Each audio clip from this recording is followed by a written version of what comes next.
Hello everyone. My name is Kymberlee Stanley. I'm a licensed clinical social worker and I'm the Director of Social Services here at the Catalina Island Medical Center.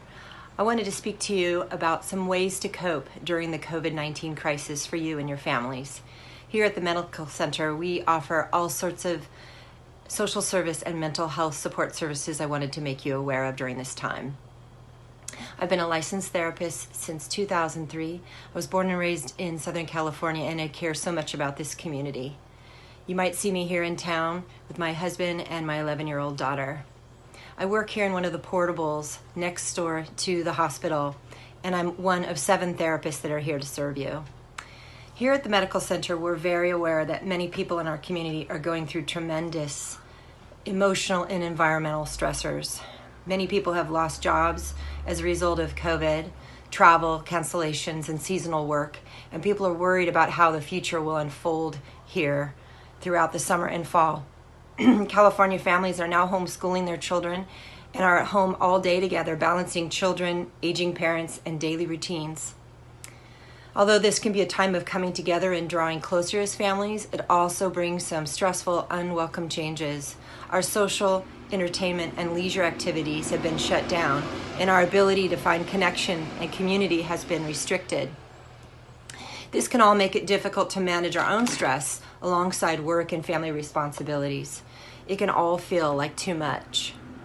Although we can't take away the crisis happening to our community, our social service community is trained to support people in times of great need. At the Medical Center, I am one of 2 licensed therapists who provides in-person counseling, but due to the COVID outbreak, we are now providing teletherapy via phone, Facetime, Zoom, whatever's easiest for the client. One of our nation's inspirational figures, Mr. Fred Rogers, said, "If you can mention it, you can manage it." This means if we can name what we are feeling, and if you take the time to see what's going on inside ourselves, we will see the power and choices we have to manage what's ahead. He also told the children that in time of crisis to look for the helpers. Here at the Island Medical Center in the Department of Mental Health and Social Services, we are some of the community helpers, and we are committed to helping us pull this through together. There are many unspoken taboos and stigmas in our society about seeking counseling or mental health support, and this is a time for us to erase that stigma. It is normal for us to be struggling right now during a national pandemic, and it would be normal for many of us to be suffering from acute stress. We may need to adjust our expectations of ourselves during this time. It's normal to feel anxiety. It's normal to fear the unknown. All of this is unwelcome, for the most part, change. And this loss that we're feeling is grief. Grief is a normal reaction to a loss or a perceived loss or change. And grief takes energy, and we may feel exhausted. I want to talk a little bit about grief and some of the normal stages of grief when we go through a crisis, loss, or change, especially an unwanted change. Sometimes even a wanted change. These are some of the steps that we may go through, and not necessarily in this order, and they may also come in waves. We might feel some before the other, and we might not even be aware that we're grieving. So I wanted to explain a little bit about each stage. So denial shock, if we look at the COVID crisis, would be, I can't believe this is happening to me. This is really not happening. This seems surreal. Do I really need to take this seriously? Or maybe minimizing the crisis, or not taking steps that may need to be taken, or just being in shock and sort of disbelief as we're watching this unfold in the media.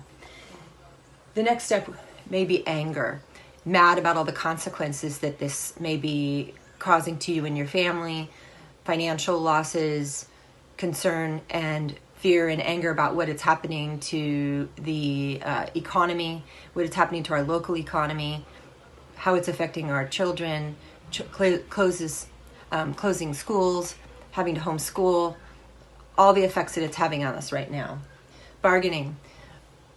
Couldn't something have been done before to make this better? What could we do differently? What could I do to change this? This is not really happening the way it is.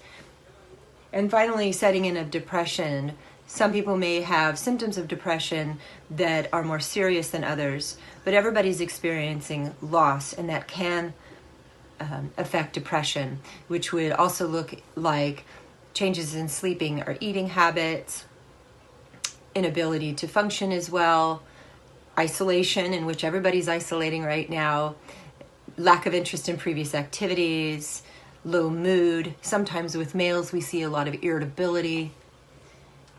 Acceptance and hope. If we can get to this phase of acceptance of the what is, it may provide us a little more hope in what we can do about it and what each person can do to help protect themselves, protect the community, and to serve one another right now. The final stage that's being talked about right now in grief literature is this finding meaning stage.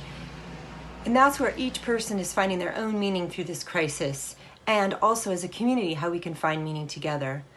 Maybe this will draw us together in ways we've never been drawn together before. Maybe people will begin considering more online platforms than they ever have before, just as we're doing in serving mental health, finding new ways to connect with one another, learning to get outside and spend time together that we hadn't done as much together on walks or in activities at home that we might not have enjoyed before, such as taking up a new hobby. What is the meaning that we're going to find together? Finally, I want to talk about another phase of grief, or a component of grief, is anticipatory grief. And that is a fear of the loss of the future, the way that we thought it would have been, or our expectations or dreams of the future. Fear that those things may not happen. Fearing what might happen to the economy, or fear of the dreams of what you might have had for your summer vacation, or all the things that you had in mind that now are not happening. Okay, I'm so happy to introduce Janaea Dominguez. She's an invaluable part of our social service team. I'm going to have her tell you a little bit about what she does with us. Hi, yes, as Kymberlee mentioned, I'm a social worker here at the Catalina Island Medical Center. I've had the privilege of doing that for the past 5 years. Right now, during the coronavirus crisis, I am offering unemployment help, Medi-Cal help, CalFresh or food stamps, and really any other social service need you might have. To reach me, you call the clinic, 310-510-0096, or I do have a direct line, 310-510-5142. Happy to serve you. I am so happy to introduce, this is Patty Mogado. She's our bilingual social services assistant here at the clinic, and we are happy to have her. Why don't you tell us a little bit about what you do, Patty? Hi, so like Kymberlee said, my name is Patricia Mogado, and I am a social services assistant at the medical center. And I do much of what Janaea does, help applying for Medi-Cal, for disability and employment benefits, or any need our community may need. I also offer the same services to our Spanish-speaking community. So you can reach me at the clinic at 310-510-0096, and they will find a way to connect you with me, or you can reach me at my direct line, which is 310-433-1058. Y para nuestros miembros que solamente hablan español, mi nombre es Patricia Molgado y trabajo como asistente de servicios sociales en la clínica, y estamos aquí para ayudarlos si necesitan ayuda con medical, desempleo o cualquier servicio. Nada más nos avisen y me pueden localizar a mí en mi número directo, que es 310-433-1058. All right, I'm happy to introduce Andrea Olson. She's an MFT associate and working on our team. And during the COVID crisis, she's currently providing telephone and virtual support for women, talking about healthy relationships, education, resource management, our community. She's a wealth of knowledge. We're happy to have her on board. And I want her just to say a bit about what she's currently doing right now. Hello, I'm Andrea Olson, as Kymberlee said, and I have been a full-time resident here on the island for 4 years, and I am currently on the board of the Catalina Island Women's Forum and the co-chair of the Domestic Violence Committee with the Women's Forum, and I'm happy to help the community in any way they need, and I can be reached at 310-510-5159. Perfect. Thank you so much. We're so glad you're here, Andrea. Thanks. This is Audie Casillas. She's our case manager for Senior Services in-Home Help Program. Hi, I'm Audie. I grew up here on Catalina Island and I'm now working for the Catalina Island Medical Center as the case manager for our Senior Home Help Program. Right now with the COVID-19 outbreak, we are still providing home services for our seniors. They are door side, but we are just checking up on our seniors, seeing how they're doing, seeing what errands we can help them with. Essentially, we want to see if we can help them with picking up their prescription, helping out with their groceries, getting their mail, helping with laundry, getting all of their essentials to make sure that they're not leaving their homes and they're staying safe during this time. I'm really happy to be working with this team and I look forward to what we have in the future. Okay, I want to introduce to you Dawn Sampson. She's the Director of Teletherapy Services here at the clinic and supervises the 5 teletherapists. Hello, my name is Dawn Sampson. I was raised here in Catalina and my kids were raised here, and I used to work here at the hospital for quite a while, and now I am the owner and CEO of Teleconnect Therapies. We provide telemental health services to 12 little rural clinics throughout California, similar to Catalina Island Medical Center. And we do have 5 of our therapists that are working here at CIMC through telehealth. During this COVID-19 crisis, we are providing services in patients' homes through either teletherapy or through telephone. And typically, we provide those services in the clinic, but we've had some flexibility to be able to work in patients' homes, which is a wonderful way to keep people safe and still provide them the care and support that they need. And I wanted to just tell you briefly that teletherapy has been proven over decades of research to be just as effective as in-person therapy for the vast majority of mental health conditions. And teletherapy is very well accepted by patients. It has excellent patient satisfaction ratings. So I just think that's important for people to know. So I wanted to introduce you today to our 5 teletherapists that we have providing services here in Catalina. So we'll start over here with Megan Fenyo. Megan is a licensed clinical social worker. She's an Air Force veteran. She's an author. She's founder of the International I Am Enough movement, which is a nonprofit organization. She's worked in mental health for over 15 years, and she uses various types of cognitive behavioral therapy techniques to help people to recognize how their mind affects their behavior and their well-being. And next, Peggy. Over here we have Peggy Main. Peggy is also a licensed clinical social worker. She's been a psychotherapist for over 25 years, has worked in a wide variety of settings, including inpatient and outpatient, various types of settings. Her approach is to support clients in finding their strengths and ways of dealing with issues, and she enjoys watching people grow and discover their potential. Down here we have Graciela Zisman. Graciela is also a licensed clinical social worker. She's been working as a psychotherapist and a clinical supervisor for over 25 years. She's bilingual, bicultural, English and Spanish, has an experience in a wide variety of settings. She used to be the clinical supervisor for the Guidance Center, which is the organization that provides therapists to serve the Avalon school children here. And she was a clinical supervisor there for over 10 years. This is Dana Basu. And Dana is a licensed clinical psychologist. And Dr. Basu has a range of professional experiences as well. She's been with Teleconnect Therapies for all of our past 10 years. She believes that the best thing we can do when we're struggling is to choose not to struggle alone. She works hard to create a place where patients feel comfortable and can work together to create the changes they want to see. And Bertha Ramos, unfortunately we don't have a photo of Bertha today, but Bertha Ramos is also a therapist who is bilingual and bicultural. And Bertha works with patients of all ages, has a number of years of experience in working particularly with children and families. And she uses a range of therapeutic techniques to help patients to achieve their goals and to reach their full potential. I want to talk a little bit about what we might need from our relationships right now. There are 4 things that we need from our relationships right now, and I took this from Dr. John Townsend in his recent public post. We need understanding from one another, without judgment, without shame. We need to give each other gentleness during time of hardship. We need hope and encouragement. We need people that can give us hope and tell us you're doing the best you can, hang in there, We'll make it through together. We need perspective and wisdom. We need people that can say, this may not be forever. This is only a short time. You'll get through this. Have you thought about this or that? In order to help us see what our priorities are and where we should focus on the important and not just the urgent right now. Also, we might need practical helpers. Not people that are giving us unsolicited advice, but people that can give us help as we ask for it. Maybe a meal, maybe assistance in some kind, extremely practically. And you can think about the needs that you hear and you know about right now and how you might be able to help others or how they might help you. I know all of us are experiencing fear, which can contribute and lead to anxiety.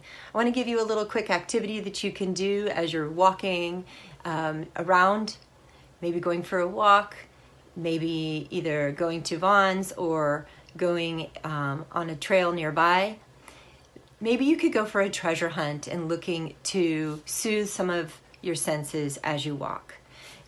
These are some of the things that I call the 5 senses activity. Something that might soothe your sight, sound, taste, touch, and smell. For example, keep using touch, doing clay, painting, fixing something, gardening, going on a sensory walk to find textures on leaves, playing an instrument. Sound, hearing, listening to music, playing music, going on a listening walk for birds. What do you hear around you? Or even just silence. Smell, using aromatherapy or a candle or cooking your favorite food. Also with smell, just fresh air. Even opening your windows or sitting on your porch. Using our eyes, how about going for a color scavenger hunt or even with your kids on a walk? What kind of bright colors do you see? What kind of soft colors? What warm colors? What cool colors? What's your favorite color? Also, taste. Maybe trying a new recipe. Maybe looking something on that you've always up online recipe you've always wanted to try, or cooking with your children. I want to talk a little bit about some healthy ways to manage the stress that we're experiencing. Breathing activities. I always recommend people doing a large inhale and a longer exhale, holding at the top for at least 3 times, and it looks like this. Hold. Using a full belly breathing and diaphragmatic breathing, which actually stimulates the vagal nerve, which goes up and down our spinal cord and into all of our organs to create a relaxation response. Look up vagal breathing if you'd like some exercises. It's important also to think about increasing the length of the exhale each time. So if we do 3 breaths, the first one has a shorter exhale than the third one. And you can practice that with your children. Also with children, sometimes I'll do something called square breathing, where we draw a square in the air and we do an inhale, hold on the sides, exhale, hold, inhale,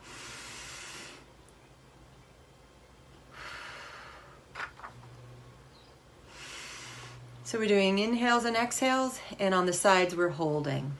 That's another thing you can do with your children. Taking care of our bodies, exercise has been talked about. Taking walks, using bands and doing things at home, doing an online class. Getting a lot of sleep.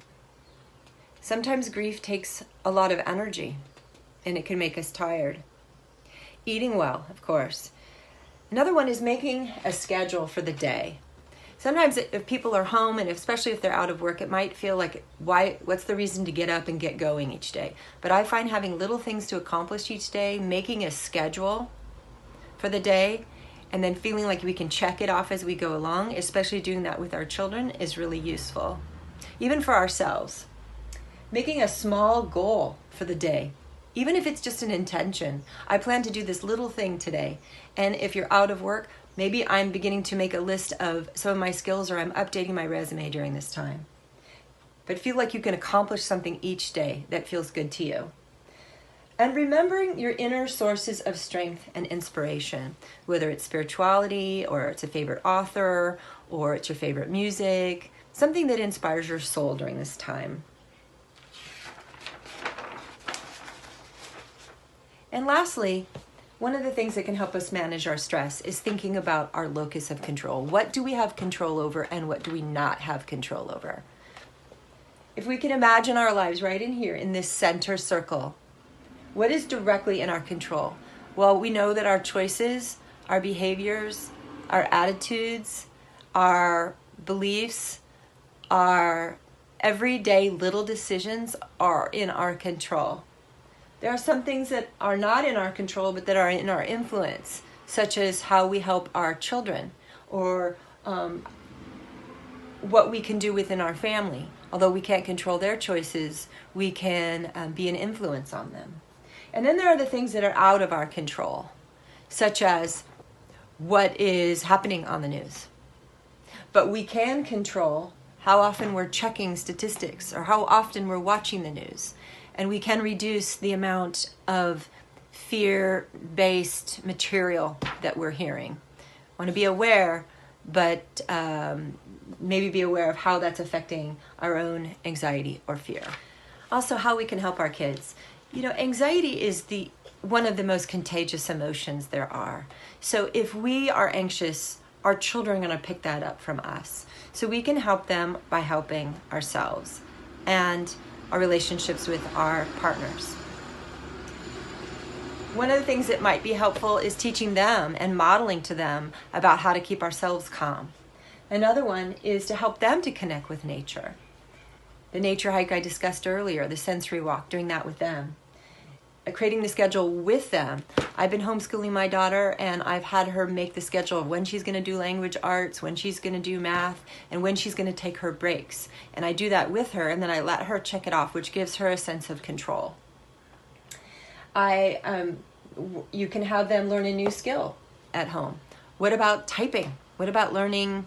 What about look at all the amazing programs that they have, such as the Discovery Cam, where we can watch the eagles here in their nests in Catalina, or some of the webcams that are going on in zoos right now, which you can find online.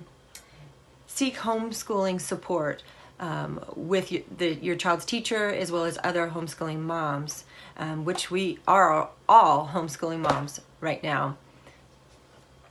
And then maybe we can work with our children to helping them find ideas to give to others. Maybe we could talk with them about writing a letter to someone in their family as part of their language arts activities. Maybe they could make a sign or an encouragement poster for the community and put them up somewhere around 3 corners. Maybe they can, do something to give back to their own community as well. And that might give them a sense of efficacy and sense of something that they can do when they feel helpless and they're not able to change what's happening around them.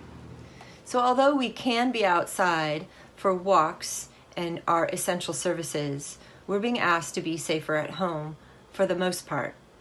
And for some families, they don't feel safer at home. There may be domestic violence going on, emotional abuse, physical abuse, and people are scared, and being home actually feels frightening. I wanted to let you know that if you're feeling that way, you're not alone and that we're here to serve you.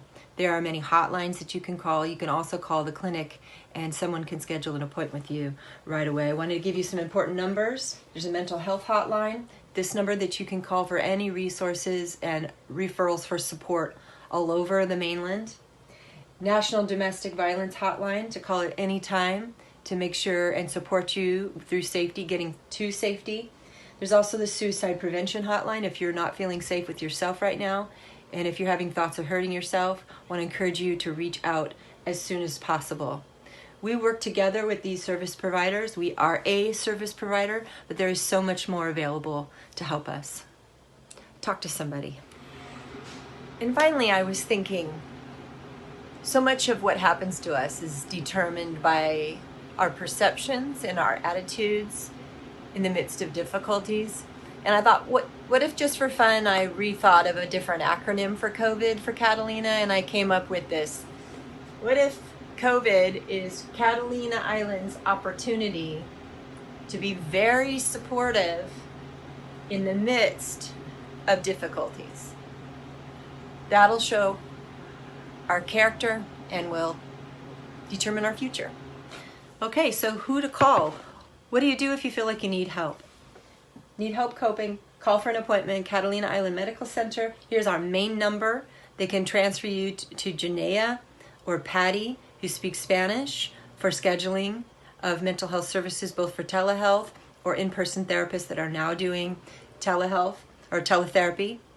Also, ask for Janaea or Patty, as I mentioned, and Patty speaks Spanish and can take any calls for that. We have 2 bilingual therapists that can serve you, as well as our psychiatrist, Dr. Ellers, is also bilingual. And I speak enough Spanish to work with parents, but I often will use Patty to help me assist. I hope all is well. Thank you so much for the ability to speak with you. Please call. Let us know how we can help you. Take care. Let's do this together.